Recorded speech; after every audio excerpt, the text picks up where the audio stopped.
Welcome back to the channel. This is Trendy Storm, and you are watching second and final part of What If Naruto transported to another world during second attempt of retrieving Sasuke. If you enjoyed this video, please like, share, and subscribe to this channel. Now wasting no time, let's start the story. Naruto looked up and saw that he was looking into a bright yellow pair of eyes.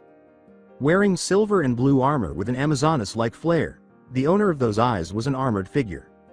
In addition, she wore a dark blue mask that seemed to belong to one of those legendary merpeople he had heard about in his travels. The two continued to stare into each other's eyes for a while, as terrified as he was to be this close to one of the golems.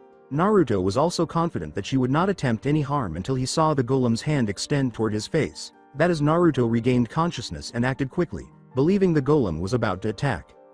Naruto slashed the advancing hand away from him with a swift swipe, causing his arm to jolt with pain as he struck the golem's armor. Naruto hurriedly retreated from the blue and silver golem, ignoring the pain, and awkwardly stood up. The armored golems positioned themselves in front of the small people as the smaller ones were startled. Naruto had also been blind to the fact that one of the clothed golems was slowly approaching from behind during all of this chaos.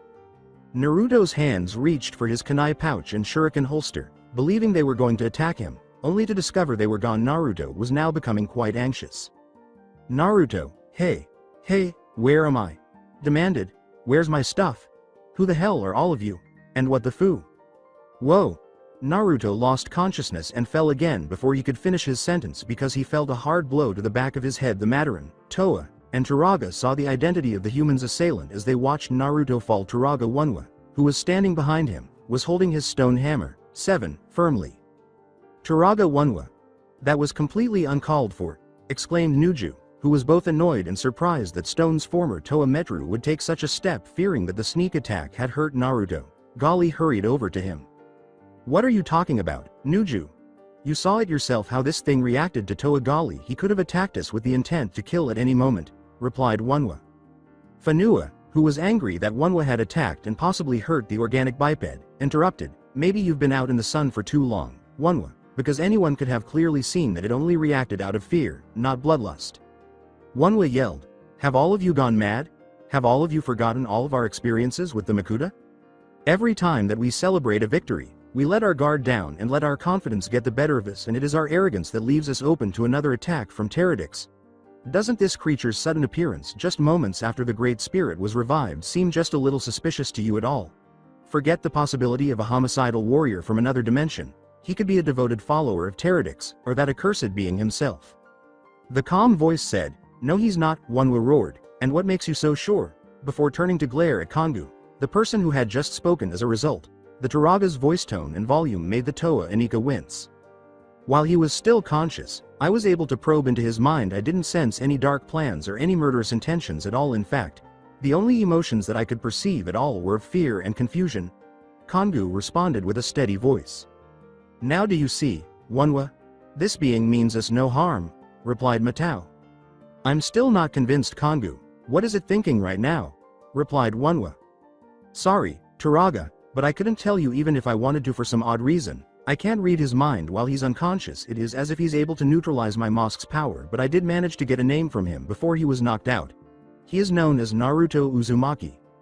While glaring at Onwa, Fanua remarked, it was probably just defending itself from any would-be attackers.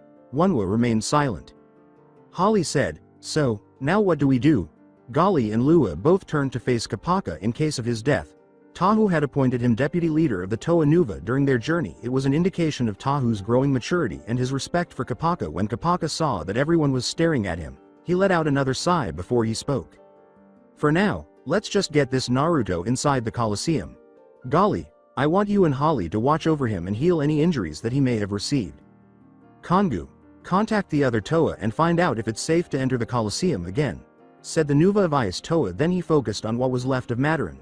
The rest of you, once we get the all-clear signal, I suggest that you all go back to sleep. Once we get inside, all of you will need your strength in the morning for tomorrow. When we start the reconstruction project again, rest assured, everything that happened tonight will be explained in the morning. Since they were all very tired and nothing else was going to happen, the Mandarin obeyed the Ice Toa's command. Kapaka paused to gaze up at the starry sky, as though it held a secret explanation for why everything was happening, as the Turaga and his fellow Toa followed the fleeing Mandarin towards the enormous structure. The Toa Nuva said, I don't know why, but for some reason I feel like something big is going to happen in the future. before making his way to the Colosseum's entrance.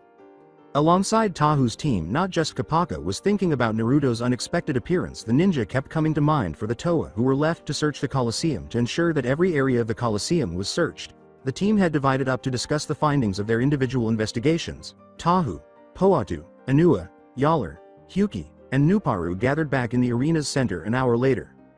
"Well, did anyone find anything out of the ordinary?" replied Tahu. Hyuki curtly replied, "I searched the south side of the stands, and got nothing."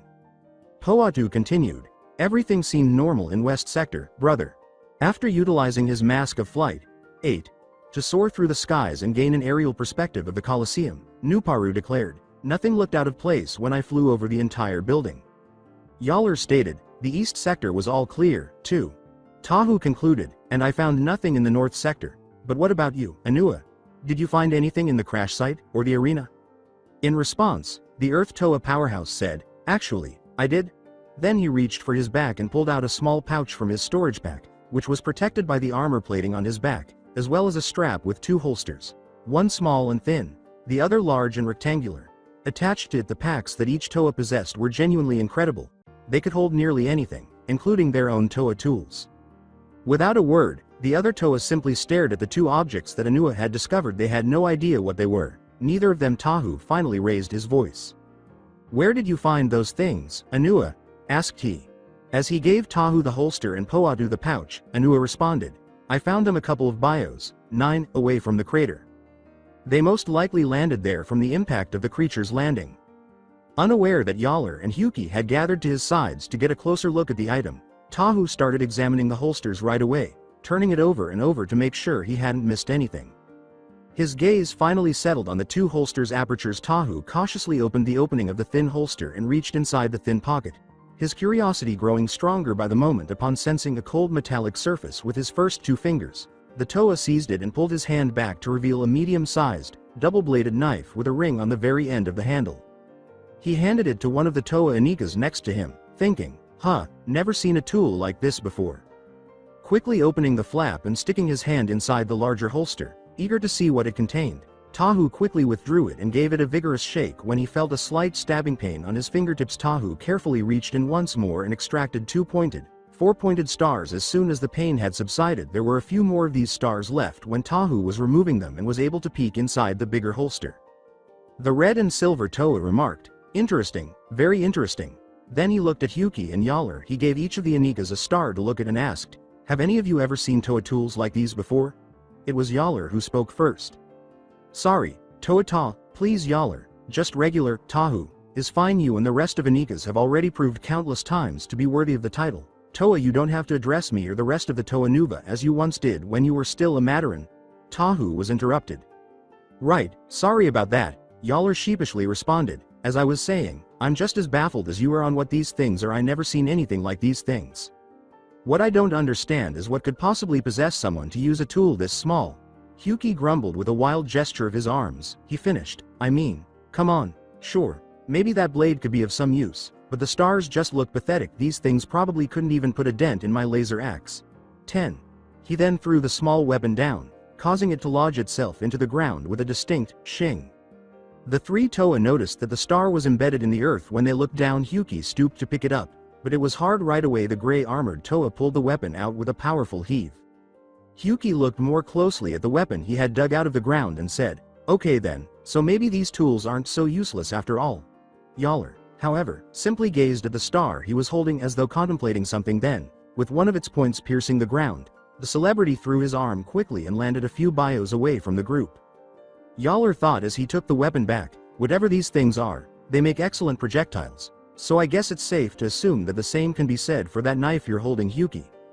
Hyuki, Yaller, and Tahu simply nodded in agreement before focusing on the other 3 Toa. "What about you 3? Was there anything inside that thing that could tell us who our guest is?" replied Tahu.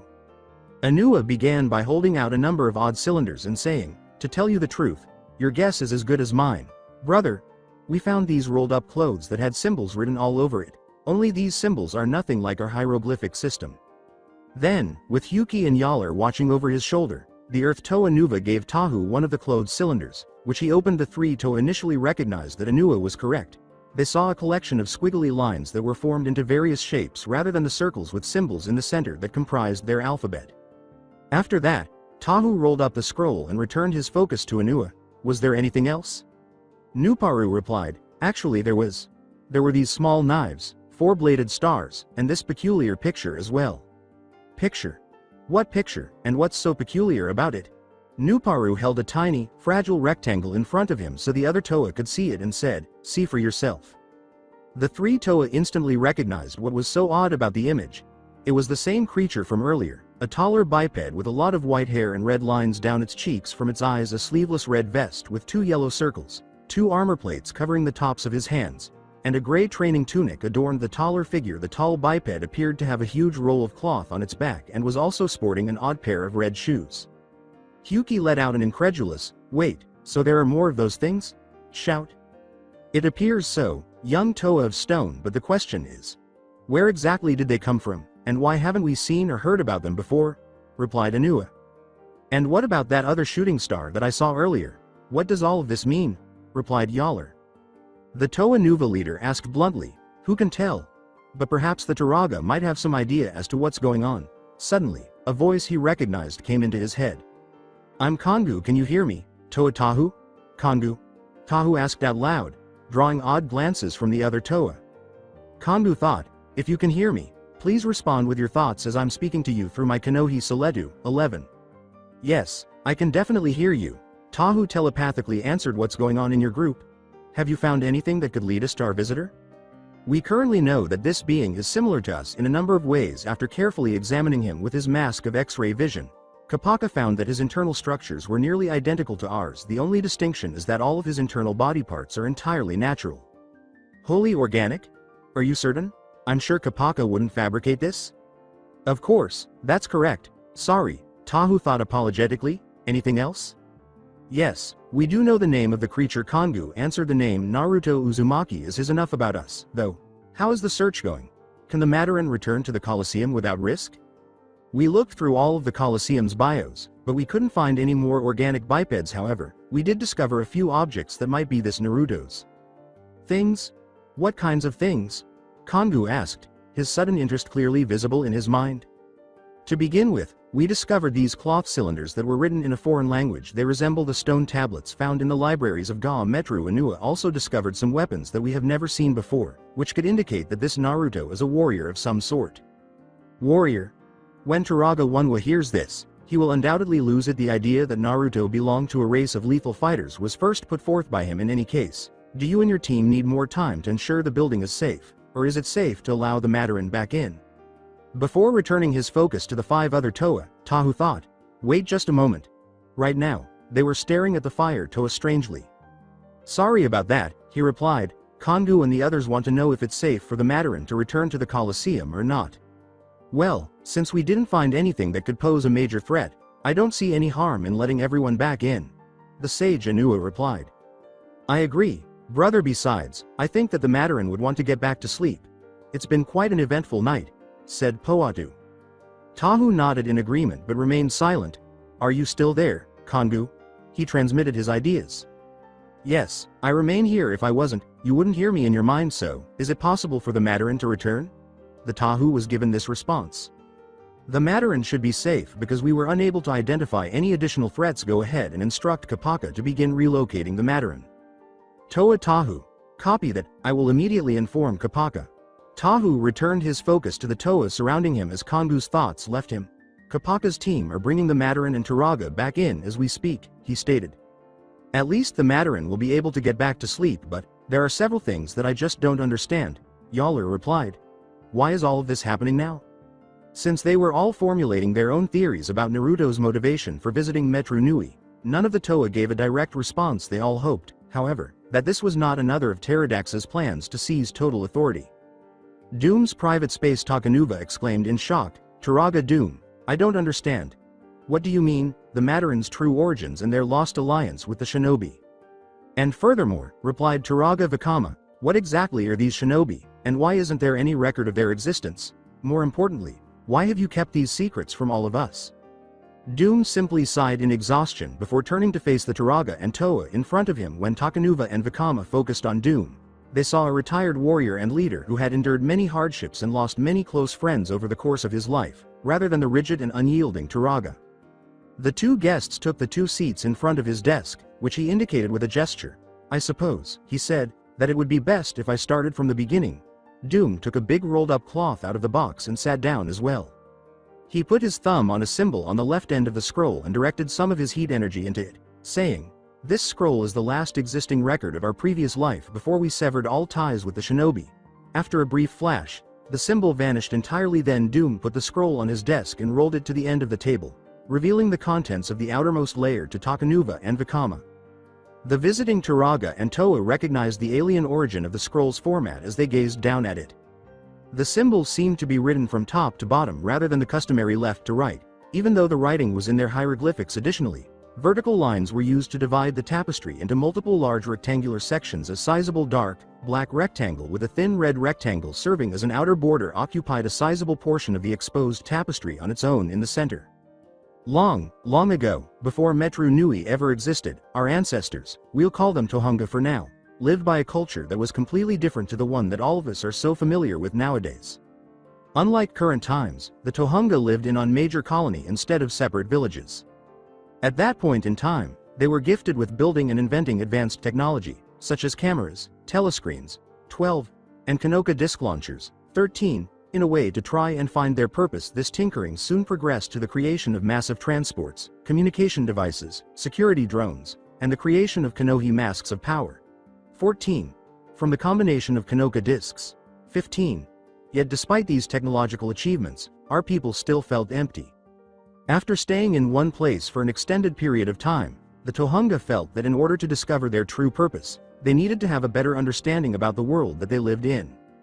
To do this, the leader of the Tohunga began form several exploration teams, each one consisting of a chronicler that traveled to unknown lands and documented everything that they saw. The expedition lasted for 7 years, in which the teams returned to the main settlement to share the data they collected. While going through the collected data, the Tohunga had came across something that would change their lives forever. Then, while making what appeared to be a fist with his left hand, but with the index and middle fingers sticking straight up, Doom placed his right index and middle fingers on the black rectangle and directed more of his heat energy. The black inside the red rectangle began to twist and contort instantly, and the rectangle immediately gave way to a large circle with a mixture of black and white swirling around it like water down a drain. They discovered this naturally occurring phenomenon merely by accident. When an exploration team set up camp for the night, they woke up to discover that one of their guard drones went missing. They had searched everywhere for it, but it was never found. Originally, they thought that it had malfunctioned, strayed from the camp and had broken down, so the explorers continued on with their mission. But when the team examined the drone's recordings, they found out that the lost drone was able to record its last moments of functionality. What it recorded was an image that looked exactly like the one you now see right in front of you. Curious to what this image was, another research team was formed and then traveled to the location where the spectacle last took place. There, the team set up a research station and waited for a chance to study the natural wonder. While they waited, the Tohunga experimented with the drones so that they were more durable, had longer-lasting power supplies, and were designed for large-scale exploration. It was on the 7th month that the strange anomaly appeared again, and gave our people the chance that they've waited for. They sent the drones into the anomaly, hoping to find out more about the strange spectacle. With the data that the drones collected, it was concluded that the object was some sort of vortex that served as a passageway to an unknown destination. However, despite the improvements and modifications, the trip to this world was far too taxing for the drones and were very low on power once they reached their destination. Nonetheless, with what remaining power that they had in their reserves, the drones were able to transmit data back to the station. After examining the transmissions, the researchers were shocked to discover that the drones were transmitting from an entirely different world. It was in this world that our ancestors were first introduced to a completely new life form, the humans. The scroll's swirling portal abruptly transformed into a black and white image of two nude people standing next to one another. The way its body looked, the one on the left resembled Naruto a lot. The word male was written in their hieroglyphics beneath the image. The male human and the figure on the right were somewhat alike, with the exception that the latter was slightly shorter, curvier, and had a different chest and pelvis. The shorter human was written beneath the female. Coincidentally, these humans looked exactly like our ancestors. In fact, they looked so alike that any normal bystander couldn't be able to tell which was which. Vikama made the decision to speak up at that precise moment, before he became too bewildered. "What do you mean by that, Turaga Doom?" These humans look nothing like us. How can they possibly be? However, Doom quickly interrupted him by raising his hand, stopping Vakama in the middle of his statement. I assure you, Vakama, everything will be explained, but please, refrain from interrupting me until I am done. There is still a lot more for me to cover. Doom replied quietly. Vakama complied with the request and fell silent after noticing the expression in his senior Taraga's eyes. Takanuva chose to remain silent and let Doom finish his story. Doom pointed to himself and said, we didn't always have this appearance, contrary to our records. In fact, our ancestors were once completely organic, just like a human is. That was why this discovery had such a drastic effect on the entire population. It was the first sign that life existed in another world. Excited, the Tohunga began to debate on what to do with this information. One party wanted to further investigate the new world and make contact with the humans that inhabited it. Another group wanted to just keep the recorded data and observe the humans from afar. And another group wanted to do away with the information altogether. But in the end, it was decided that a team composed of the greatest explorers that the Tohunga had to offer, using the 7-month interval of which the portal appeared, the Tohunga researched and experimented on ways to vastly improve the technology that the exploration party would need in their extraordinary journey. In order to ensure the team's safety, the engineers and scientists developed an all-purpose transportation capsule to be used in the expedition. All of the Tohunga people remembered the day the exploration team flew off in the direction of the portal after boarding the capsule. When the team communicated to the research station that everyone had survived safely, there was even more joy before all communications were cut off to allow the explorers to finish their goal without interruption and for security reasons. That was the last time our ancestors heard from them. It was 7 more months later that the exploration team's transport capsule returned through the portal, along with every member of the team, as well as a plethora of new information of the mystery world that left the entire population speechless. While in our world, the team had been missing for 7 months, they realized that time in the human world progressed a lot slower. So slow, that it seemed as if only a month had passed since their arrival. Additionally, after the capsule successfully made it to the other world, the team found out that they had landed in a still developing village called Konohagakure, or otherwise known as the village hidden in the leaves. Furthermore, the populace of the Leaf Village seemed to live in 2 separate classes.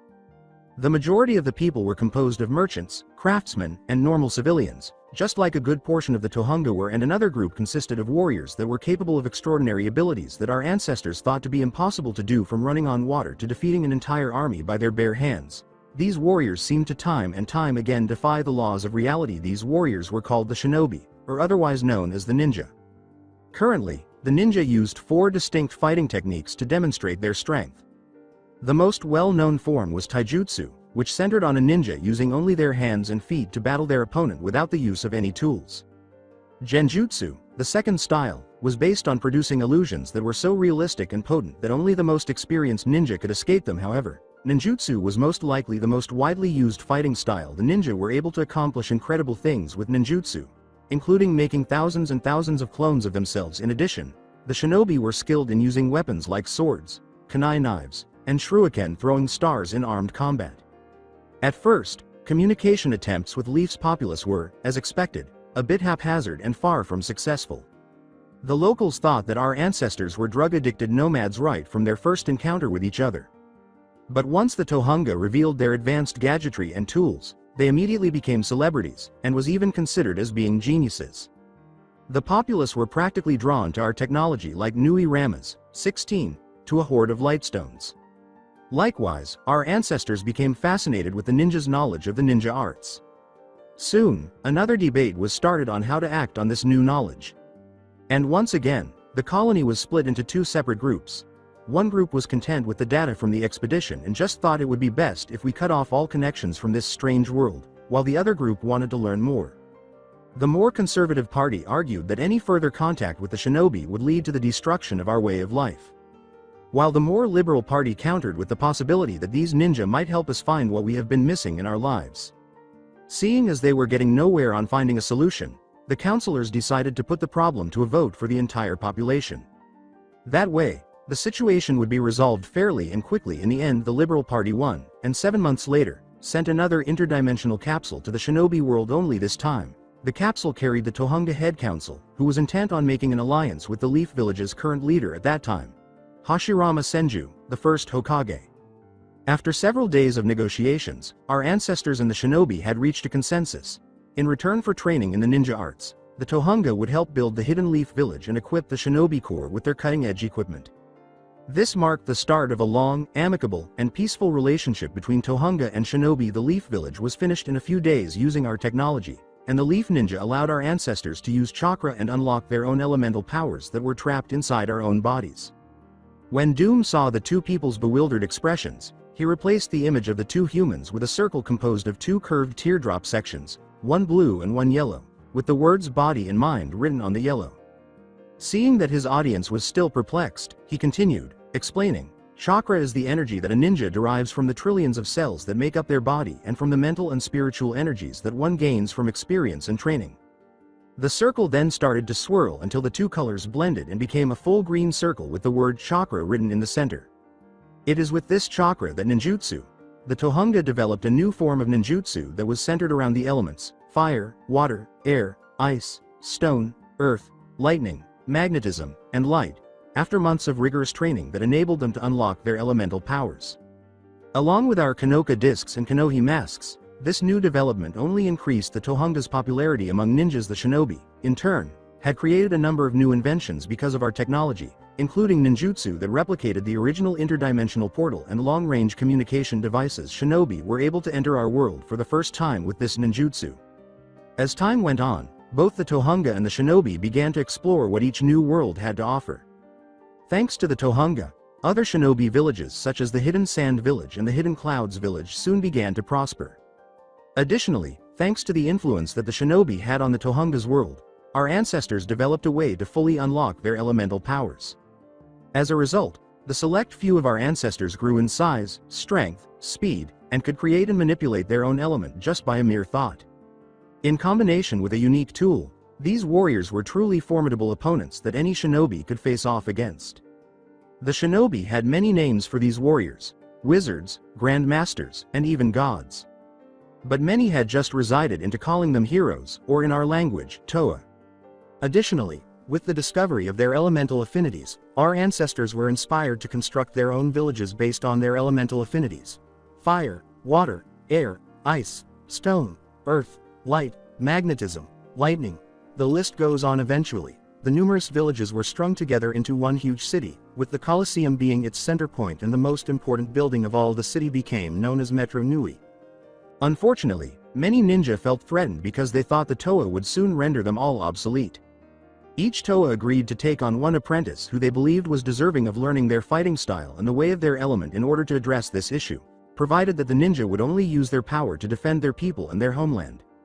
Regretfully, there were drawbacks to this choice. While some good-hearted ninja were appreciative of the opportunity to be apprenticed to the Toa, others eventually turned corrupt and were driven by avarice, conceit, and a desire for greater authority. These fallen people, who appeared to have mostly lived in the villages hidden in the stones, mist, and darkness, would openly use their abilities to subdue their adversaries. They destroyed anyone who dared to oppose them to see if there was a way to boost their own power. They would even kidnap their former mentors and conduct live experiments on them. When this breakthrough was brought to the attention of the Toa and the cages of the Hidden Leaf, Sand, and Cloud villages, a war was declared against the offending nations. A war so terribly, so devastating, that it would be later known in the elemental nations as the First Great Shinobi War. At that time, I was still Doom, Toa of Fire, and one of the many Toa that led a team to fight with the Leaf Nin. During the war, my team and I had the opportunity to fight along Tobirama Senju, Hashirama's younger brother and future successor, and his own team of Chunin, Hiruzen Sarutobi, Kaharu Utatane, and Homura Mitokado. We got along fine with Hiruzen, who was kind-hearted, courageous, and was willing to do anything to protect his comrades and his home. His teammates, while more than capable as shinobi of their ranks, had a more militant mentality than their teammate, but nonetheless, they were willing to put aside their differences and work together in the grueling and unforgiving battles that lay ahead. Doom sighed deeply in sorrow, closed the scroll, and replaced it in the box before moving on. War is, and always has been, nothing short but a living nightmare. The battles that we witnessed would later haunt us veterans for the rest of our lives. Everywhere you looked, there were corpses of both Toa and shinobi alike, scattered about the area. Once proud villages were reduced to burning ruins in seconds. The land itself was permanently scarred by our war. After months of seemingly endless combat, The allied forces of valiant Toa and shinobi successfully defeated the corrupted dissenters, but not without paying a heavy price. In the efforts to stop these power-hungry megalomaniacs, thousands of warriors from both sides lost their lives. Several were left with broken bodies, with the most severe cases resulting in the warriors' premature retirement. Those that were lucky to survive the battles would never be the same again in the end. Only 5 hidden villages were left standing. Leaf, sand, mist, clouds, and stone. These 5 villages would later become the most powerful hidden villages in all of the elemental nations. The 5 cages and the Toa met almost immediately to try to establish a ceasefire that would guarantee peace and harmony for coming generations. Fortunately, the previous Tsuchikage and Mizukage, who had condoned the dissenters' flagrant misuse of their authority, had been killed in the war. More reasonable and level-headed shinobi were chosen as the leaders of the hidden mist and stone villages for this meeting. The first topic of discussion after everyone had arrived was what mist and stone should be punished for harboring the defectors who initially sparked the war. The 2 villages were ordered to decommission almost 60% of their shinobi forces, pay large war fines to the allied forces, and ban any remaining apprentices for life. Mist and Stone, of course, were furious at these demands and claimed that if they complied with them, their lives would be destroyed. However, the 2 cages of the offending villages grudgingly accepted the terms offered to them because the alternative of continuing the war was dwindling, and both villages' main forces were running low. Then came the next issue: what to do with the Toa's apprentices. At first, the cages wanted to enact a law that each Toa could only have 1 apprentice, who would be trained for 10 years before being considered worthy to use our powers, to ensure that they were never used for evil again. However, we didn't think the law would be sufficient. The Toa were horrified and disgusted by the complete destruction caused by their gifts, and they felt that more drastic measures were needed to ensure a peaceful future for the elemental countries. The Toa and Tohunga thought it would be best to exile themselves back to their original homeland, and that all knowledge of Kanoka discs, Kanohi masks, the interdimensional jutsu, and their elemental arts should be destroyed and sealed away forever.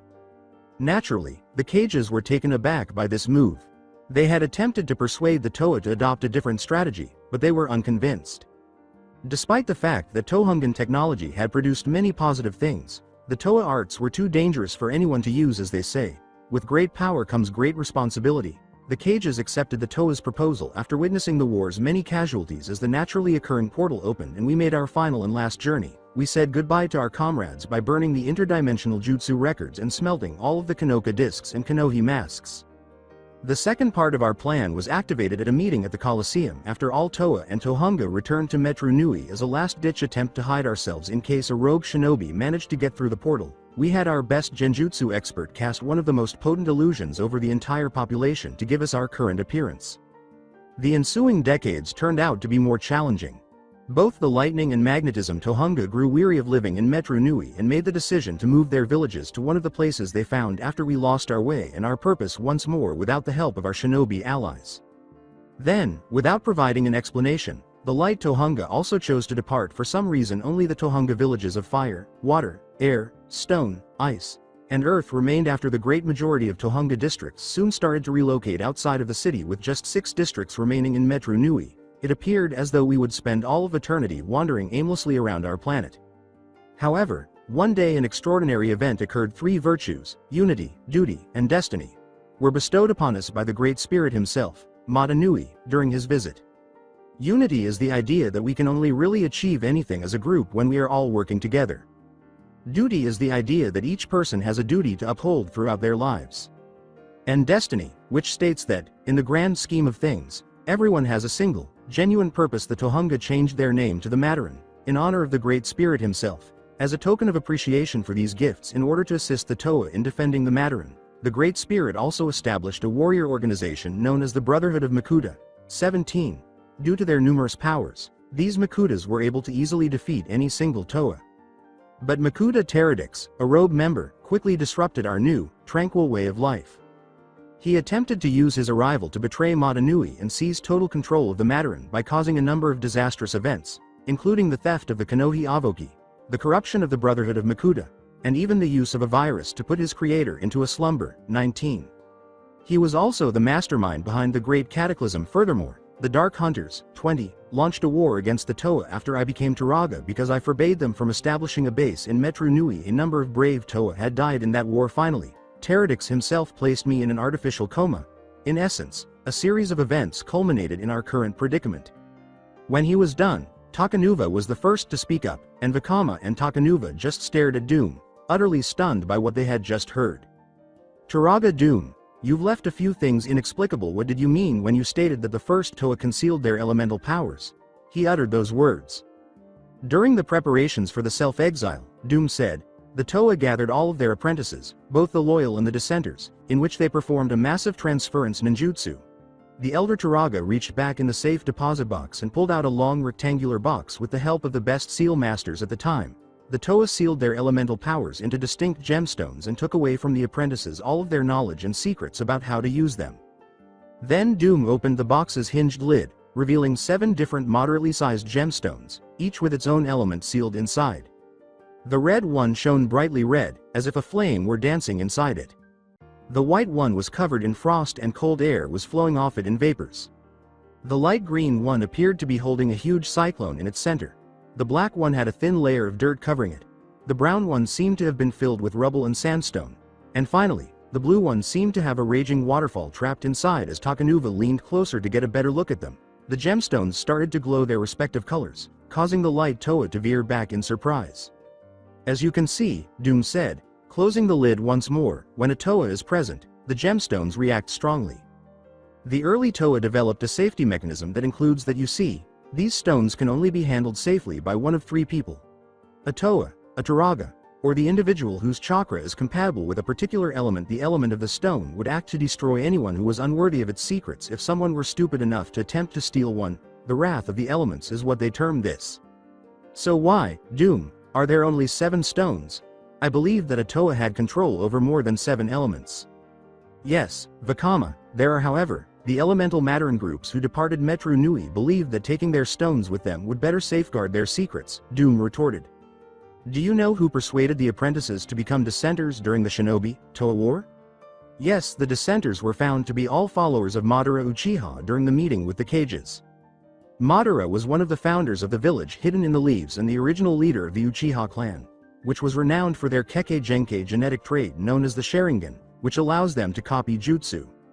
Madara was deeply offended when the villagers chose Hashirama as the first Hokage because he thought that he and his clan were the only logical candidates to lead the village going forward. Madara attempted to enlist the help of his village and clan to run against Senju for his job, but everyone rejected him. In disgust, his own clan deserted him as well.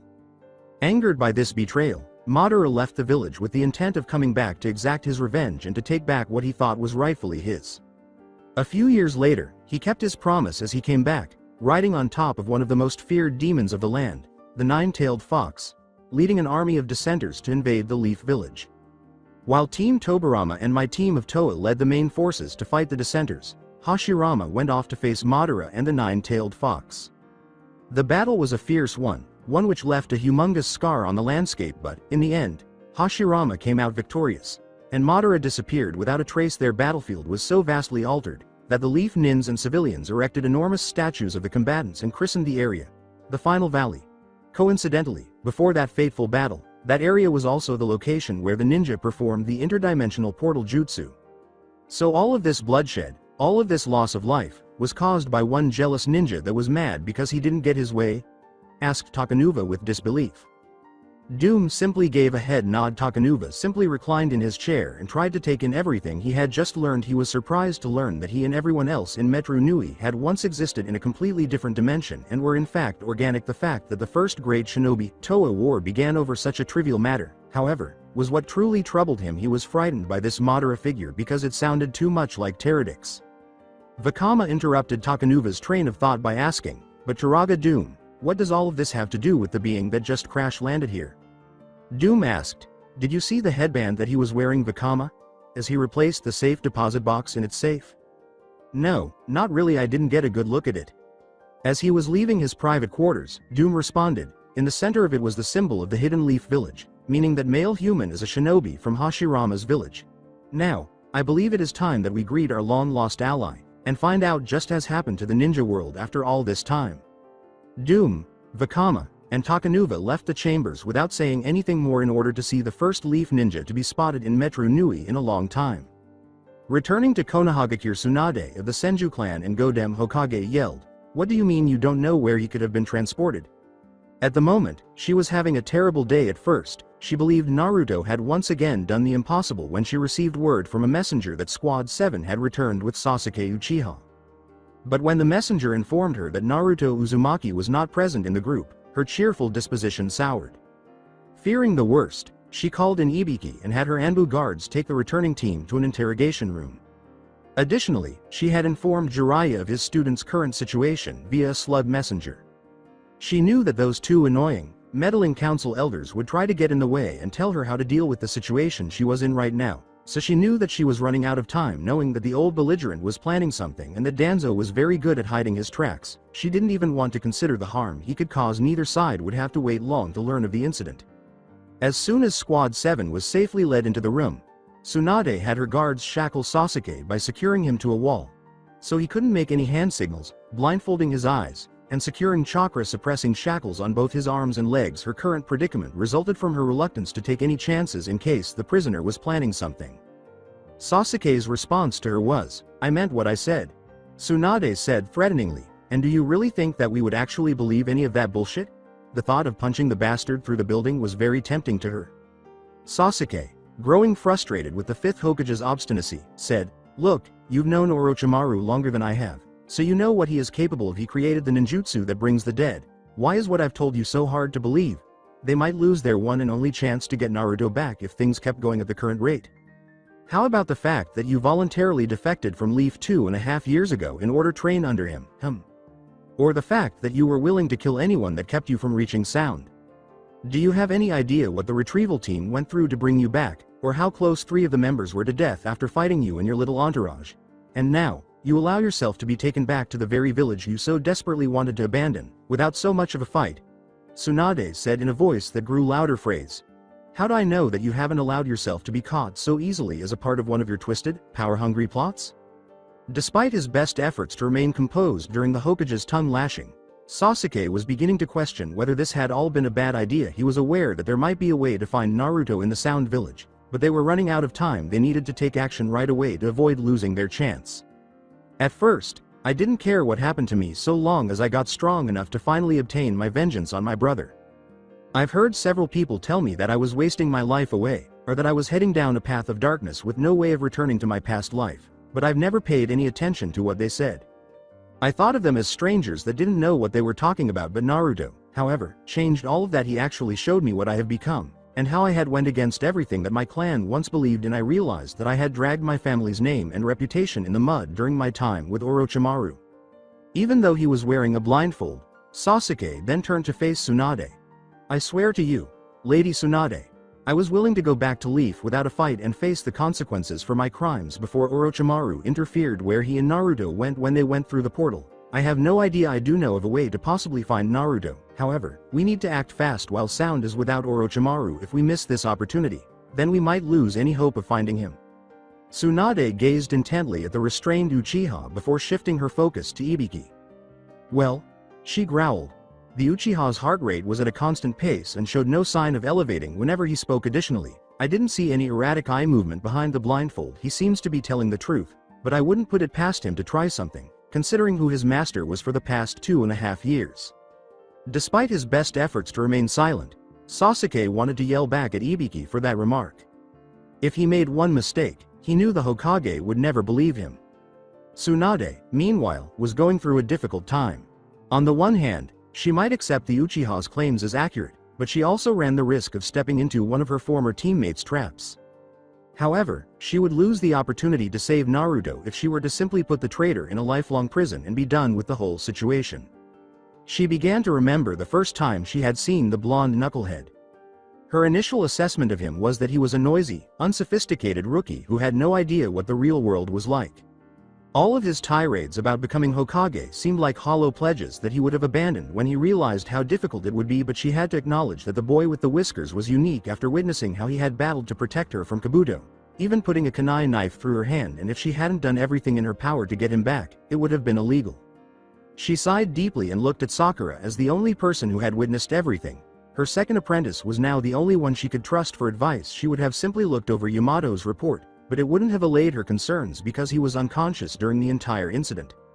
Gruffly, she questioned, well, can he be trusted? Sakura was taken aback by her mentor's question for a moment, but she soon recovered her serious demeanor before answering. He seemed serious enough, Lady Tsunade. He seemed truly sorry for what happened to Naruto, she replied. For a moment Tsunade simply stared at her. Sakura, are you absolutely, without a doubt, sure about this? I know that you still. Sakura interrupted, this has nothing to do with that, Lady Tsunade. I assure you that I am not letting my personal feelings influence my decisions. I just think that Sasuke is our best bet in finding Naruto, since he is the second closet person to Orochimaru, next to Kabuto. Besides, he's the only other person that has working knowledge about the jutsu Orochimaru used to escape. The two kunoichi stared at one another with intense intensity, and there was a tense silence between them. That her mentor had brought up her past in such a way annoyed Sakura. She was aware of the foolish things she had done as a child, but she had changed. Tsunade gazed at her apprentice and remained silent. She was still worried that her crush on Sasuke wasn't entirely forgotten. Despite the fact that she could safely acknowledge that Sakura had undergone a significant positive transformation, nobody could ever fully forget their first crush. After all, as she opened her mouth to speak, the door slammed open, allowing Shizune to swiftly enter the room before it was swiftly closed behind her.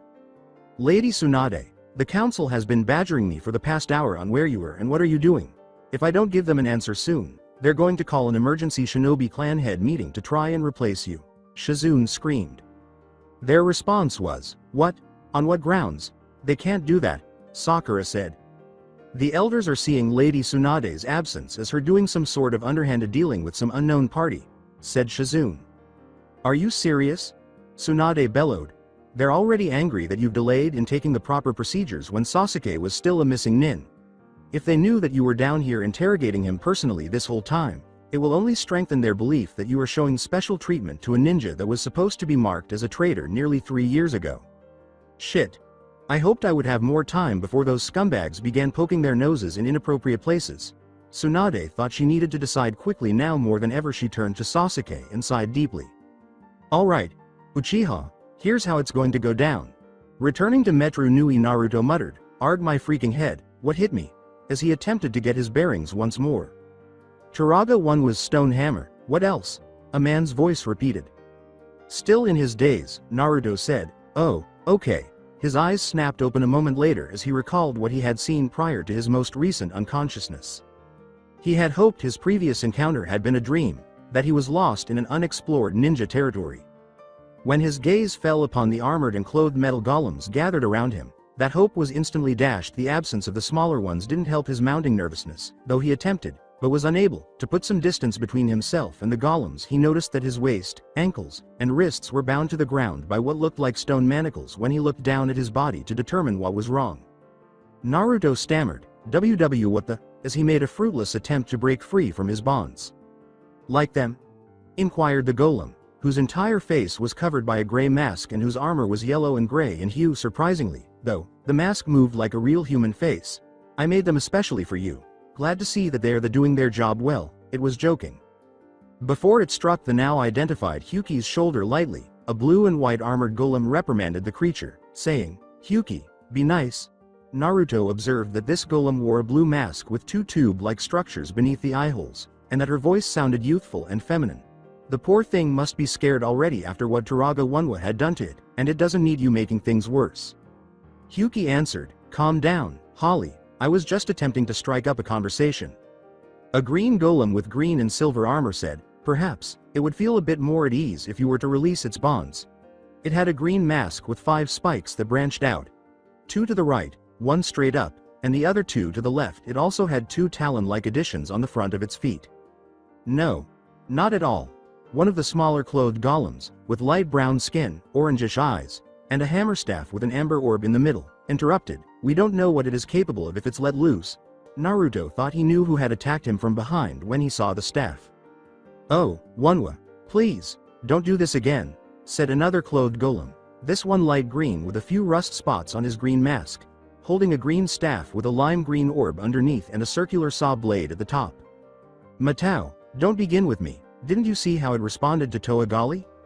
The blue and silver golem that Naruto identified as the one that had startled him prior to his knockout said, with all due respect, Turaga, adding, I believe that it was simply frightened. As if she hadn't spoken at all, Turaga Onwa went on, but I was a little too near to it when it came back to life. Where are Vakama, Takanuva, and Turaga Doom? They ought to be present, it spoke impatiently. With emerald green eyes, a deep masculine voice, and a slightly shorter build than the others, the golem in black and silver armor declared, I'm sure that they have a reasonable justification for not being here. A clothed golem, the smallest of all the golems, said, Anua has a point. It had light gray armor, a staff with a shining gray orb in the center and a digging drill on the top end, and it seemed to have the same emerald eyes as Anua. Turaga Doom has lived longer than any of us and has experienced things that none of us could have predicted. I'm confident that he had good intentions if he kept anything from us. Yes, you would be well versed in maintaining confidentiality with the best of intentions, wouldn't you? Muttered a light tan, brown, and silver armored golem, which appeared to be the second smallest of all the armored golems, with amber, orange eyes and silver hammer-like additions on its feet at the moment. Its expressions gave Naruto the impression that it was a little annoyed by something, and the others soon noticed this as well. Toa Poatu, is something wrong? The gray, clothed golem asked. Poatu said curtly, as a matter of fact, yes, there is. I've been feeling lately that you Turaga have been keeping too many secrets from everyone. It's one thing to keep secrets from us about things that could cause serious harm in the near future, but it's quite another to believe that you are doing everyone a favor by not telling them things they aren't ready to hear. If you don't tell us what we should be on the lookout for, how are we supposed to fulfill our duty and destiny? Turaga Fanua broke the silence, saying, if this is about that incident with the Krata cave in Powahi. The Turaga simply remained silent and looked down at the ground sadly, already knowing where this conversation was going. That is precisely what I am referring to. Of all the things not to tell us, Toa, how could you have hidden those wretched slug servants of Makuta in my realm and not told any of us? Poatu interrupted to ensure that those things would never escape. We could have taken additional measures. However, you chose to tell us only at the worst possible time. Since they posed no threat to the Mandarin at the time, we kept the cave a secret from you. We didn't want to spread unneeded information and start a mass panic, Onwa interrupted. But still, Turaga, said an armored golem in red and silver. The fact that you've kept something like this a secret doesn't really inspire others to readily trust you, regardless of your best intentions. There was a white and silver armored golem that said, not to mention, this isn't the first time that you all have kept important information a secret from us, if you recall your previous lives in this lost city. This golem was the most bizarre-looking one Naruto had ever seen. It had a white mask with a telescopic part implanted where the right eye should be visible, and its eyes were different from the others in that the right one was bright orange and the left was a cold, dark blue. To top it all off, it carried a white shield on its left arm. Furthermore, as I previously mentioned, we didn't want to spread unnecessary information and cause a widespread panic. One was shot back, attempting to end the whole thing. Never needed to know. Needed not to know. Even after all this time, you still justify keeping all of these secrets from us? Yelled a golem with red and gold armor, lime green eyes, and armor resembling that of Holly and Hyuki from the Mandarin. I can comprehend the secrets of the Krata cave and our previous existence in Metru Nui. However, it is simply evidence that you all decided to keep Anika and the Mandarin in the dark about the Great Spirit's deteriorating health. Hey, hello, Yaller, hold on up there, Fire Spitter. Have you been out in the heat too long, or have you forgotten that Turaga Nokama was the one who first warned us of Matanui's danger? And we were able to save the Great Spirit himself and the Toa Nuva because of her. Cut off another golem with green and silver armor. This one had lime green eyes and wore a green mask that appeared to be incomplete because the left side around the left eye was replaced with a foreign substance that resembled scales. They have been hiding things from us, and that doesn't change that, and they're most likely doing it now, Yaller yelled. Naruto watched as the golems started arguing with each other, which seemed to be the final straw for the group that had gathered. It began as a mild mass of people talking at once, each trying to make their point known to the others. But it quickly escalated as the mutterings turned into hollering, and soon everyone was arguing with each other. Naruto was already becoming increasingly agitated, and the sight of these arguing golems wasn't exactly calming to him, especially since he was still shackled to the ground by those incredibly heavy stone manacles. Hey everyone!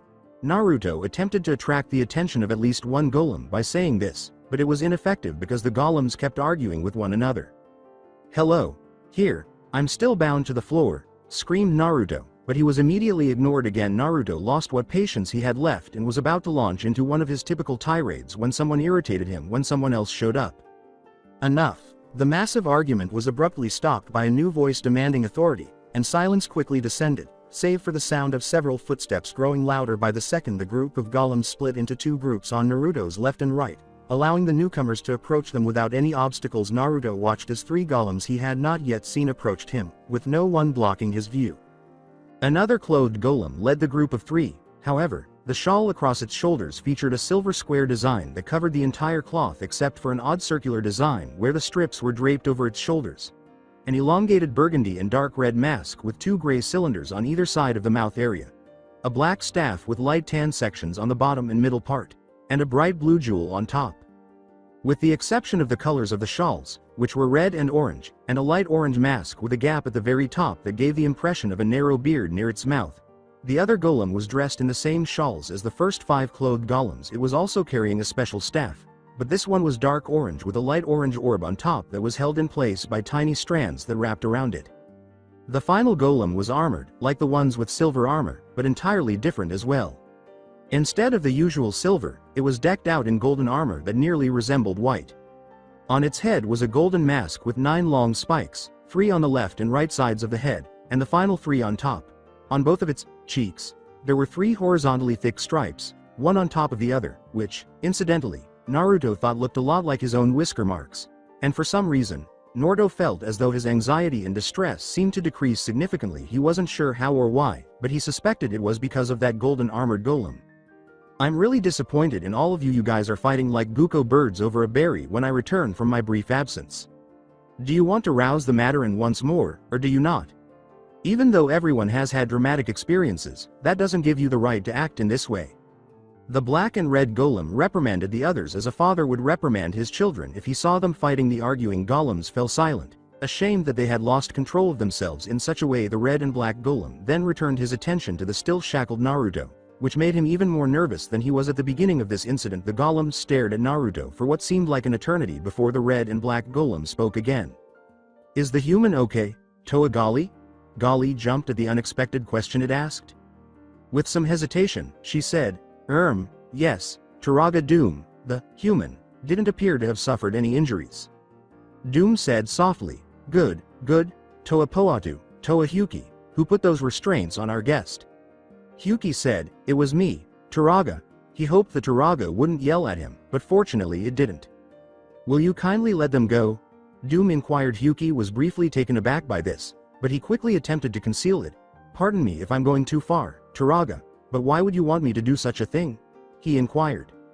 Why, young Toa, to properly speak to him, I think our guest should be given an explanation for everything he has been through, and I would be more receptive to hearing it if you weren't shackled like a prisoner, Doom replied. Turaga Onwa quickly expressed his thoughts on this concept, but we don't know what it's capable of, Doom. It might strike you when, however, Doom held up his hand and glared at the younger Turaga, essentially cutting Onwa off in his tracks. Onwa, I appreciate your concern, but I believe I'll be alright. Furthermore, I doubt that our guest will be tempted to try anything with all of these Toa around. Doom then turned back to Naruto and said, you won't attack anyone once you are freed, will you? He inquired. Obviously not, no, Naruto said uneasily, I wouldn't dream of doing such a thing, as he watched the armored golems give him stern looks. That's it, now, Hyuki, would you please take off the manacles? Doom said. Hyuki said, all right, at once, Turaga Doom. He then hurried up to Naruto, and using his elemental powers, he snapped his fingers while mentally ordering the stone manacles to shatter as he sat up, rubbing his wrists. He didn't realize Doom was coming until he was directly in front of him. He looked at it for a moment, then cautiously accepted the offered hand and let the smaller being help him to his feet, though he was taken aback by how strong it was. Perhaps it would be best if we were to have this conversation in a more private setting, as I can assume that you have a lot of questions that you would like answered, Doom responded. Now wait a minute, Doom. You can take this seriously. There is no one nearby to protect you as you go off to speak with this unknown entity in a remote location. An irritated Onwa interrupted. Oh, for the love Kami. Well, that hammer-wielding tin can give it a rest already. I'm not going to attack anyone, Naruto said, but the blonde ninja was beginning to grow increasingly irritated with Onwa's paranoia. With all due respect, Turaga Doom, I agree that it's not a good idea for you to be alone at this time, the golem with the red and silver armor said. Perhaps it would be better if one of us stayed with you while you were having a conversation. The eldest Turaga interrupted, but, if it will put you all at ease, then shall agree to your request. Doom then turned to face the golden golem and said, I assure you, Toa Tahu, that I will be fine. Toa Takanuva, would you be so kind as to accompany us? Doom asked, looking exhausted. The sudden request surprised Takanuva, who had expected Doom to choose him because he thought one of the more seasoned Toa would be chosen. Of course, one of them would have been more appropriate, but he still complied with the Doom's request. Thank you, Takanuva, Doom said, turning to face the other people in the group. I know that all of you want an explanation for everything that has happened, and by all means you deserve to know everything, he said. However, I kindly request that you all wait a little while longer in order to give Naruto and Takanuva more privacy for their conversation. Doom started to usher them away from the group. Our guest has already endured enough, and it would be courteous not to keep him waiting any longer. Nokama immediately focused on the second Turaga of Fire as they watched the odd group leave. Vakama, what precisely transpired while you were with Turaga Doom and Takanuva? She asked right away. More significantly, why does Turaga Doom have such faith in this newcomer?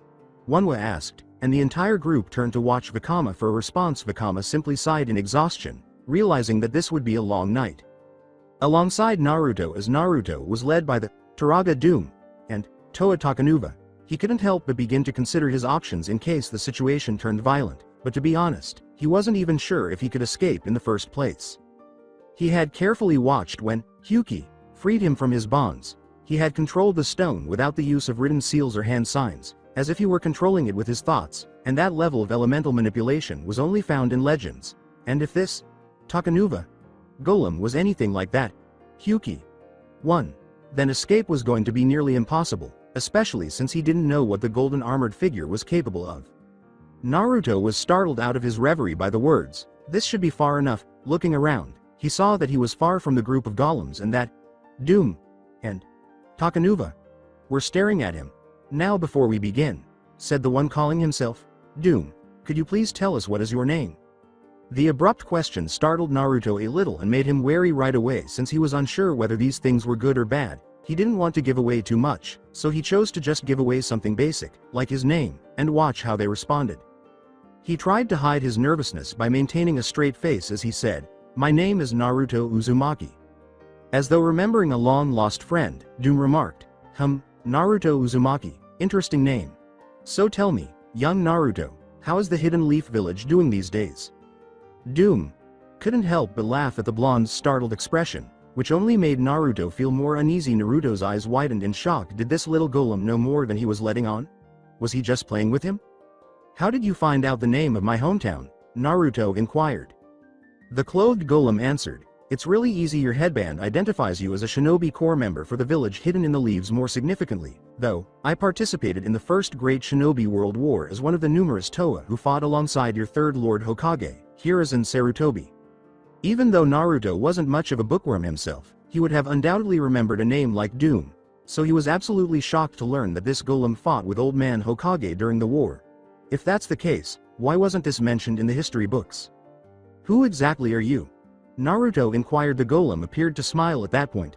"Well, young one, my name is Doom, and I am the current leader of Metru Nui and the oldest Turaga still living, and this is Takanuva, the Toa of Light," he said, pointing to the towering golden golem. Whoa, whoa, whoa. Hold on a second, what exactly are a Turaga or a Toa? Is it armor or something that makes you all appear like living metal golems? More significantly, why is this the first time I've ever heard of your involvement with the third Hokage during the Shinobi Wars? Naruto, unable to contain his increasing bewilderment, asked. With a weary sigh, Turaga Doom put a hand on Naruto's shoulder and said, "In regards to your last question, the reason that you have never heard of me or the others before is because you are no longer in the elemental nations." He knew the adolescent boy would not like this, but he had no other explanation. "What? I apologize, but could you say that again?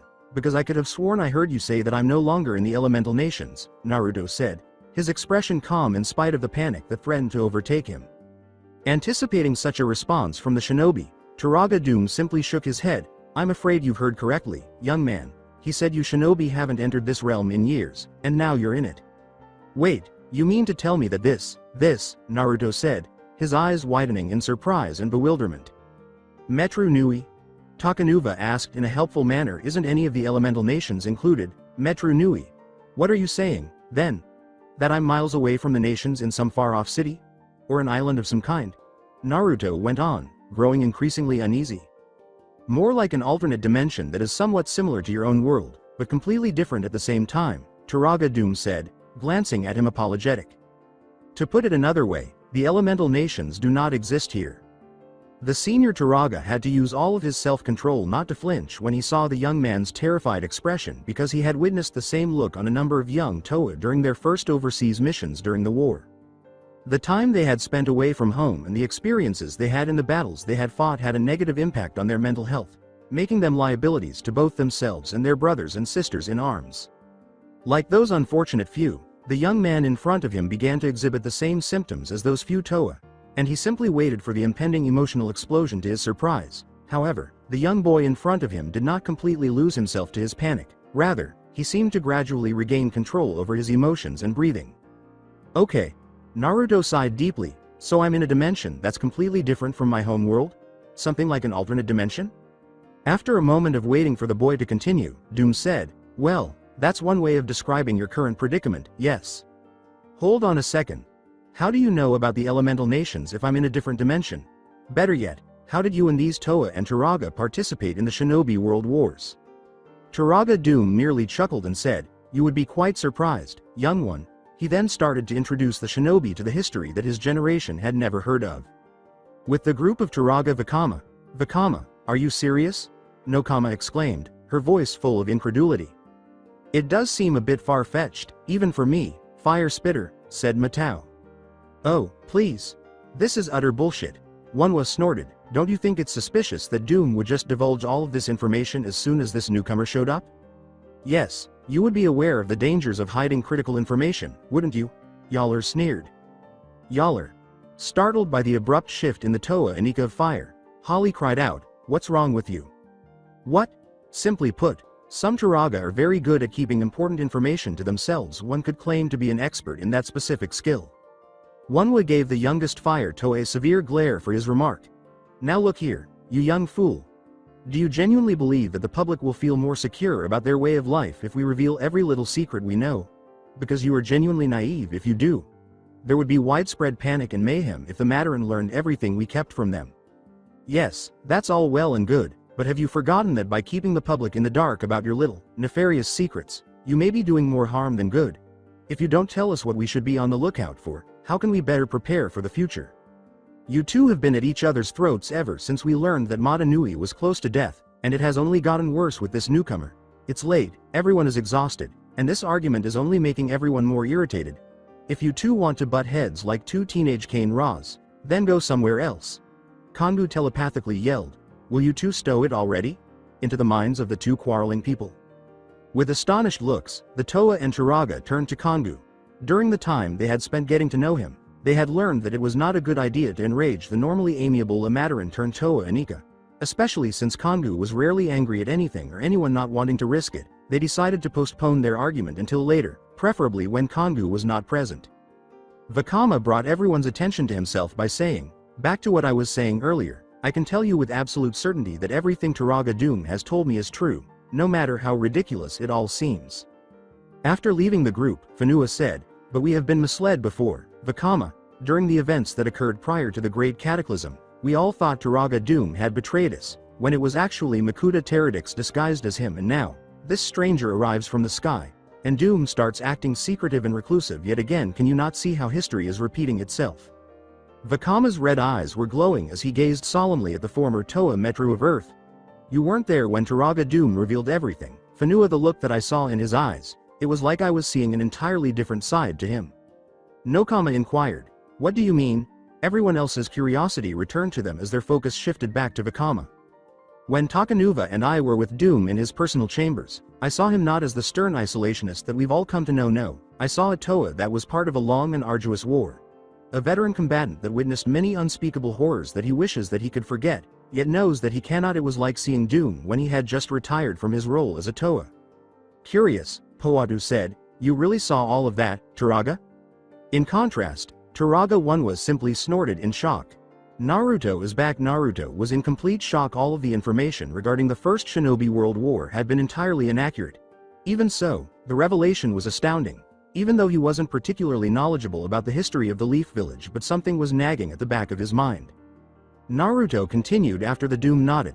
You say that you fought alongside Leaf Shinobi during the First Shinobi World War, more specifically Hiruzen Sarutobi's team, is that right? If that's the case, then could you please show me some proof that you were aligned with our village? Anyone can say that they worked with the Leaf Village, but someone that's not part of the village's shinobi forces would need some sort of proof that they are in an alliance with said village, especially during a war.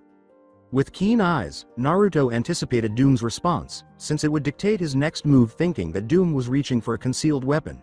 Naruto stiffened and braced himself for the worst as the Turaga reached behind his back for something, but the boy was caught completely off guard when Doom pulled out a very battered leaf forehead protector before he could act. I see that you were expecting something else, perhaps, a weapon of some sort, Doom giggled. Although you were smart enough to demand proof in order to validate my claims, you having to fear from me. Young one, this headband was given to my team and me as a sign of good faith, as well as a way to show other shinobi villages which Toa were aligned with which village it is actually one of my most treasured possessions. With that, Doom placed the item back from where he withdrew it. Naruto questioned, so, you've really fought alongside Old Man Hokage? Ha, Old Man Hokage. That foolish monkey boy actually succeeded his mentor, Tobirama, has he? Well, it looks like I've lost our bet, so, how is Hiruzen doing these days? I'd imagine that he would be enjoying retirement by now, Doom replied. Naruto frowned when the third Hokage was mentioned. The incident involving the death of his surrogate grandfather suddenly returned to him. I'm afraid that he's no longer with us. Nearly 3 years ago, 3 years in my world more specifically, our third Lord Hokage died after he saved our village from a joint invasion by the Sand and Sound villages, Naruto said with sadness. Takanuva's face darkened as he felt sorry for the ninja who had gone through the agony of losing a significant person while performing their duty. Doom, however, appeared both bewildered and sad. I don't understand, given the amount of time that has transpired since I last saw Hiruzen. He should have been well into his retirement. Why didn't his successor handle the situation? The mention of the fourth Hokage caused a flinch, which Naruto had to fight given that the fourth's last deed before passing away was to seal the fox demon into him as a newborn. It was still a sensitive topic for him. In addition, he wasn't sure it would be wise to inform the Metru Nui locals that he was in possession of a demon that could wipe out everything in its path. The fourth Lord Hokage died about 15 years ago, after he gave his life to defeat the nine-tailed fox demon that threatened our village. Since then, the third Hokage had no choice but to come out of retirement. Then, 13 years after the fourth's death, our village was attacked during the final matches of the Chunin exams. I see how unfortunate. I am truly sorry for your loss. Hiruzen was a fine shinobi, and a good person. He always placed the needs of others over his own, and the fourth Hokage sounded like he was an honorable leader. If he were willing to sacrifice his own life to save his entire village, Doom sighed. Did your village suffer greatly during the invasion? I know from experience that sand shinobi are quite tenacious, but these sound shinobi are quite new to me. Yeah, we lost a lot of good soldiers, but we managed to drive off the invading forces. In the end, the Sand Village was our ally that was experiencing financial troubles since their Wind Daimyo had been assigning the majority of the missions that required shinobi to other villages. This allowed the newly created Sound Village to manipulate Sand into joining their plan to attack and destroy the Leaf, as a show of force to the other elemental nations. So the Cascade was willing to risk everything on a gamble that could have very well resulted in another world war? I would have thought that the Sand Village would have chosen someone more level-headed to be their leader.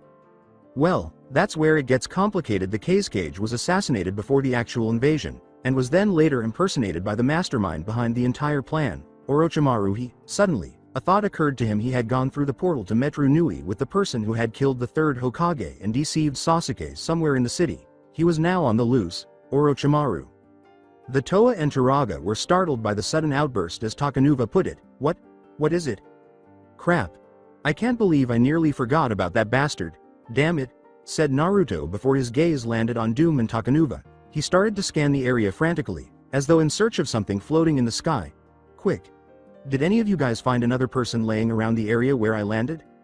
Well, no, you were the only one that I found. That is, you were the only person that crash landed in the Colosseum, responded Takanuva. Was there anything else that you saw before I landed? Anything at all? Yes, there was, and I nearly forgotten about it. Right before you appeared, there was a bright flash in the sky that was followed by the appearance of a shooting star, but the strange thing is that it split in two separate ones, one of which turned out to be you. Naruto's eyes widened in surprise as he said, the interdimensional portal jutsu. That's the only explanation to what you saw. Where did the other shooting star land? We don't know. We kind of lost sight of the other one when you crashed down. Naruto exclaimed, shit, this is bad.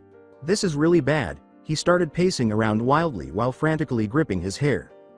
Doom questioned, why is that bad? What's the matter? Naruto practically yelled, because that shooting star happens to be Konoha's most despised traitor, that's why. With his position in front of Doom, Takanuva interrupted, "Hey, calm down, will you?"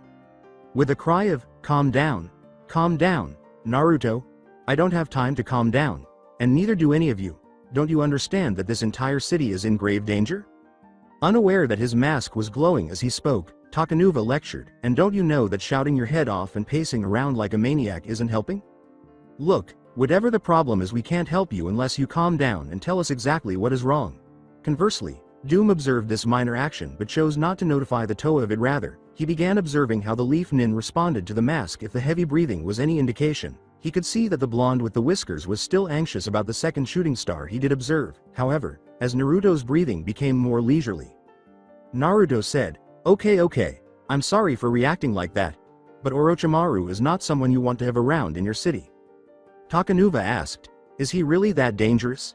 "He is," Naruto answered. "He was one of the students of the third Hokage, who went on to become the Sannin, or legendary ninja. I've been told that Old Man Hokage's favorite member of his team was Orochimaru. He was once a contender to be the third Hokage's successor and was regarded as a prodigy.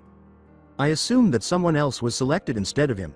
Doom, who was becoming both curious and afraid about finding out more about one of Hiruzen's pupils, inquired. "Yes," Naruto answered.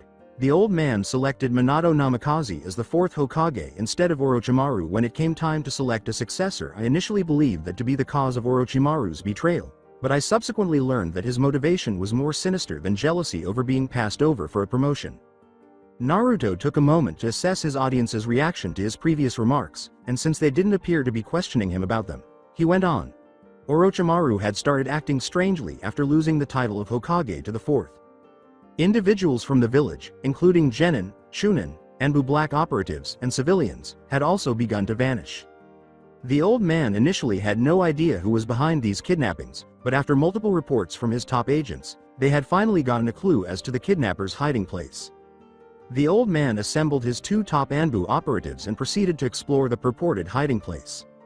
However, they were in for the most horrifying shock of their lives when they arrived at the site. Indeed, they discovered the kidnapper and the missing individuals simultaneously, but not in the manner they had hoped. All of the missing individuals had died and had been dissected and dismembered like laboratory animals, and Orochimaru was the kidnapper who was discovered dissecting another body. "What? It's unbelievable that someone could commit such a terrible crime," exclaimed Takanuva. Doom staggered back a little, covering his heartstone to try to recover from the shock. "Are you certain he wasn't being swayed by forces outside of his control? It doesn't seem possible for someone, especially one of Hiruzen's students, to voluntarily commit such atrocities," the Turaga cried out. That was most likely the old man's opinion as well, but there's no denying that it was Orochimaru. "But why would he commit such a heinous act?" Takanuva inquired. "Well, he claimed that the bastard was researching the evolution of ninjutsu. You see, Orochimaru was regarded as a prodigy with ninjutsu as his forte when the Sannin were still genin. But for some reason, he became incredibly fixated on mastering every ninjutsu the world had to offer. Even the ones that had not yet been made. He thought he would become the ultimate being, or something crazy like that, by mastering every jutsu that existed. The only issue with the plan was that he was running out of time, so he started kidnapping people to test his theories on. He was studying the immortality jutsu, a prohibited ninja technique that allows a caster to evade death by transferring their soul into another person's body with a growl. Naruto concluded, "It is regarded as the most horrible crime against nature that anyone can commit." Doom was growing increasingly upset and disgusted that someone under his old comrade's guidance had fallen so far. "From the way you haven't spoken about this man, I assume that it's safe to guess that Orochimaru managed to escape execution, correct?" The Toa flinched at the idea of someone being able to take over and live in another person's body. It just seems so wrong and unnatural to possibly exist, the Turaga inquired. The old man couldn't bring himself to kill one of his own students, even though he knew that Orochimaru had committed those inhumane acts, Naruto said, simply nodding. Orochimaru fled the village and went into hiding for a number of years. He wasn't heard from or seen until 13 years after my birth. When the Chunin exams were held in Leaf, I realize I've already stated that he was responsible for the invasion of Sand and Sound, but I neglected to mention that Orochimaru was the one who killed the third Hokage, Naruto growled as he concluded. Is that correct? With a cool demeanor, Doom said, his grip tightening until his knuckles ached from the strain. It is, indeed, Naruto said grimly, but I'm afraid that's not the worst news. Orochimaru had finally mastered the immortality jutsu during his time undercover, and he had started kidnapping people to use as vessels during the invasion. He was aboard one of his newly acquired ships. Therefore, if Orochimaru was occupying someone else's body, how did Hiruzen identify him? Not thinking he was talking about a ninja technique that takes over someone's body, Takanuva asked.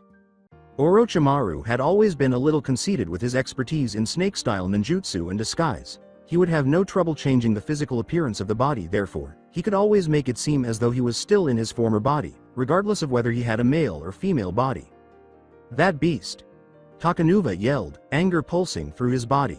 It is disheartening to learn that one of Hiruzen's pupils would fall from grace in such a way, Doom said in a reserved tone of voice that effectively concealed his inner turmoil. However, that doesn't explain how you got into our domain. Naruto simply sighed. Orochimaru was searching for a way to learn more jutsu more quickly, and the invasion wasn't just a plot to destroy our village. In exchange for granting him access to power that seemed just too strange, that jerk had earlier in the test branded one of my teammates, Sasuke Uchiha, with some kind of curse mark jutsu that corrupted the body and mind. Additionally, the mark destroys the user's personality until nothing remains. Despite the fact that it improves a person's strength, speed, and agility, I didn't know that Orochimaru intended to use Sasuke as his next vessel to utilize his Sharingan Kekkei Genkei's capacity to replicate ninjutsu from other shinobi until the invasion and Sasuke's subsequent defection from the Leaf. I understand, since the Uchiha clan always liked to show off their skills to others and would gladly steal techniques from their fellows on the grounds that they could. I must admit that I never liked them. He must make the Uchiha clan very proud. The Uchiha clan has actually vanished about 7 years ago. Sasuke's older brother Itachi massacred nearly the whole Uchiha clan, Naruto stated solemnly. What if one Uchiha killed most of his relatives? That is absolutely ridiculous. I would never have guessed that one of the Uchiha clan's members would destroy the entire clan. Even though they were always so proud of themselves that they would make enemies both inside and outside the village. What do you mean by nearly the whole clan? Apart from this Sasuke, did anyone else escape the slaughter? Sadly, no. As the sole survivor of the massacre, Sasuke had become fixated on exacting revenge on his clan. The motivation behind Orochimaru's decision to forego everything he owned in Leaf in favor of the power the traitor provided was his curse mark. When I was 13, I attempted to stop him from leaving, but I was unable to do so because he was very serious about it, and the only way I could have stopped him was to kill him, which I simply could not bring myself to do. My group and I made a second attempt to bring Sasuke back 2 years later. We initially believed that we would be successful, but Orochimaru showed up and ruined everything. After overwhelming us all, he prepared to use the interdimensional portal jutsu to flee with Sasuke.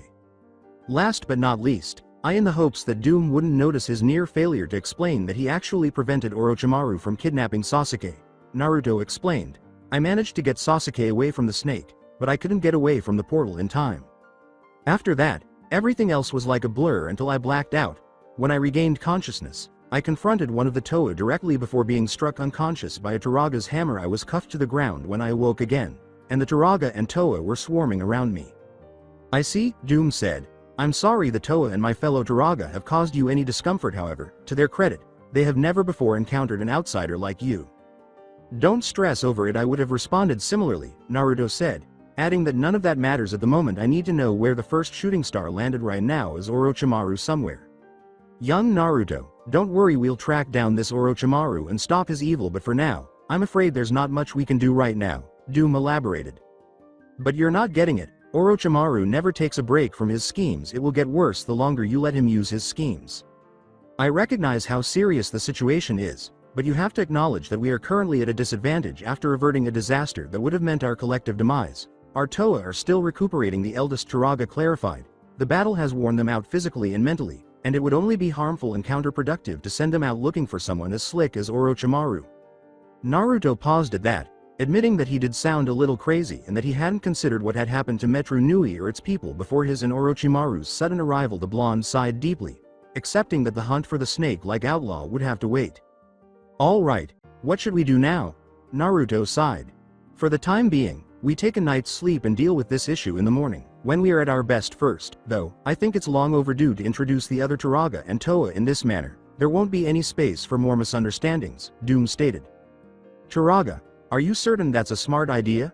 Naruto remarked. If the actions of that hammer-wielding Taraga were any indication, my last encounter with them wasn't exactly good for first impressions. Shinobi, You have nothing to be afraid of in order for the others to view you less as a threat than they previously did. I had left Turaga Vakama to explain your background and current circumstances to them during our conversation. Sadly, there will likely still be some people who mistrust you to some extent, but I will personally make sure that nothing bad happens to you. Doom said. Come on, there's no use in postponing the inevitable, and then he headed in the direction of the Toa and Turaga group. Why does it sound like those are going to be the last words that I ever hear? Naruto simply sighed. He muttered, but he continued to follow the Turaga. A voice on his right, who turned out to be Takanuva, said, Don't worry about it so much. Most of the Toa and Turaga won't give you much trouble. However, you should be cautious around Tahu, Kapaka, and Onwa because they can be a little harsh with others and it will take some time for them to fully trust newcomers like you. Fantastic, just fantastic, Naruto muttered dryly. That's all I need now. 2 Toa and a Turaga watching me as if I'm going to snap and go on a killing spree like some homicidal maniac. As the trio approached the group, he realized that each Toa and Turaga was aiming at him, which quickly made him feel agitated. He immediately noticed 3 figures that appeared to be staring at him more intensely than the others. I take it that Turaga Vakama has explained everything while I was away, Doom said, pausing a few feet away from the main group and slowly looking around the assembled group with his bright eyes. He inquired. The light brown Turaga with the hammer snorted in skepticism at that point, and a small gray Turaga with a drill staff pushed past him. Yes, Turaga Doom, she said. Pardon me for saying this, but a revelation of this nature seems almost too surreal to be true, and some of us still have trouble accepting all of this. I realize that all of this is a lot to accept, and that my word does not hold as much credibility as it once did, Turaga Doom said, without displaying any physical reaction that he had observed the brief exchange between the 2 Turaga. While pointing to Naruto with his free hand, he said, I apologize for keeping this a secret for so long, but it was done with the intention of keeping the inhabitants of 2 worlds from destroying the balance that maintained order and life as we and our guest know it. But, as we have all come to learn, things sometimes do not go as we planned, Doom went on. Coincidentally, this young shinobi has been unintentionally transported here through a severely unfortunate event that has occurred on his home world. For the time being, he will be staying with us in Metru Nui as my guest, so I expect everyone to treat him with courtesy for the duration of his visit, Doom concluded, his face grave. As if waiting for him to act, the red and silver armored Toa stepped forward and said, Of course we will, Turaga Doom, on the grounds that your guest abides by our laws, and does not do anything to jeopardize the lives of the Mandarin. Naruto simply stood in his place and stared back at the Toa, refusing to avert its stony gaze. Before turning to look solemnly at Naruto, Doom said, I assure you all, that my guest will be on his best behavior. You will be sure that you follow our customs and obey our city's rules, correct? I give you my word that I will abide by your laws, Naruto said gravely as he turned to face the Doom, the curious red and silver Toa, and the other members of the group. I won't attack the Mandarin or any of you, he said in a dead serious tone. But, I reserve the right to defend myself, should I be attacked by anyone. The Toa chose to look at the shinobi intently instead of responding vocally, and the shinobi returned the guardian's intense gaze. I'm grateful, Kid. The red Toa appeared to want to argue with Doom about it, but he changed his mind. That is all that we ask, Doom said sharply, hoping to stomp out any physical altercations before they started. Sector of Metru Nui abandoned. The battered, blooded man continued on, regardless of how much his body protested it, with seemingly no specific destination in mind. His haggard panting was the only sounds that could be heard, if anyone or anything was even there to hear it. He was in excruciating pain. His right leg barely had the strength to support his weight, and he was pretty sure that he had a few cracked ribs, to say nothing of the arm that was broken in at least 3 different places. Blood was seeping through the numerous cuts that covered his body. Every step that he took sent fresh waves of pain through his entire body. But Orochimaru refused to give in and stopped to regain his strength. He had suffered through worst injuries, and he refused to be beaten by such petty ones as these. Things were not going as he had planned. He was without his new vessel, he had numerous injuries, and was without Kabuto's medical expertise to help heal them. If his enemies were to find him now, he knew that he wouldn't stand a chance, and all it took for all of his plans to go up in smoke was that blasted fox demon Jinchuriki. That boy always seemed to find a way to change things out of his favor. The next time I see that boy, I swear on my life that I will kill him in the most agonizingly painful manner possible. Now, however, none of that matters, Orochimaru muttered. Now that I'm in the promised land, everything will soon be in my favor. The land where mere men became living legends, the land that makes the impossible possible. The paradise that every man seeks, he finished with near hysterical laughter. Suddenly, he stopped in his tracks and he started to cough uncontrollably, deep hacks accompanying them. It wasn't long until the loud commotion was ended by a large hack, with his mouth opening at a large width that was most common amongst snakes. Two hands shot out of the traitorous Sanin's throat and quickly clasped onto the mouth, before it tensed up as if they were pulling something up. Slowly but surely, two arms emerged from Orochimaru's body, followed by a pale head of long black hair, then by a torso, until finally an exact copy of the traitor emerged. After casting an emotionless glacé to his discarded skin, and then examining his newly healed body, Orochimaru made his way towards a nearly collapsed building. There was a huge gaping hole in front of it, with a dark tunnel that burrowed deep into the ground, showing no hint to where it went. This didn't give the ex-Leaf Nin any pause, as he began the long trek into the darkness below, his eagerness and determination outweighing any deterrence that would have given beings of saner minds a warning to stay away. Yeah, I'm going to have everything I could ever want. Very soon I'll be able to join my biggest inspiration on an equal footing at last. Orochimaru cackled, and then he burst out laughing maniacally, his laughter growing progressively less intense as the snake sank deeper and deeper into the unknown. So that's it for today. I hope you guys enjoyed it. Don't forget to like, share and subscribe to the channel for more awesome stories like this. Thank you. See you all in my next video.